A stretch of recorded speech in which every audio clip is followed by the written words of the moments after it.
আমার এক বন্ধু বান্ধবের বিয়েতে। তো সেখানে গিয়ে ফার্স্টে খেতে বসে পড়লাম ডাল ভাত আর বেগুনি, লেবু দিয়ে চটকে ভালো করে মেখে। ডাল একটু লেবু দিয়ে ভালো করে চটকে না মাখলে বেশ ভালো লাগে না, ওই জন্য ডাল দিয়ে মেখে লেবু দিয়ে উফ দারুণ। তারপরে চলে আসলো পটল চিংড়ি, আমার মোস্ট ফেভারিট চিংড়ি মাছ। তো আমি সেটা নিয়েছিলাম। আর আমার পাশ দিয়ে আমার বান্ধবী দেখো একটা চিংড়ি মাছ তুলে নিল। তো চিংড়ি মাছ পটল চিংড়িটা এত সুন্দর টেস্ট হয়েছিল, তা অসাধারণ বললেও কম হবে। তারপরে চলে আসলো কাতলা মাছের কালিয়া। আমি মাছ খুব একটা ভালোবাসি না, তবুও বেশ মাছটা টেস্টি হয়েছিল, যে কারণে আমি খেয়েছিলাম। কামড়ে একটু খেয়ে দেখি কেমন লাগে। খেলাম, বেশ ভালো লাগলো।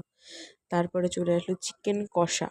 মানে আমি এত বিয়েবাড়িতে এত চিকেন কষা খেয়েছি, কিন্তু এই রকম টেস্ট আমার লাইফে আমি ফার্স্ট টাইম পেলাম বিয়েবাড়িতে।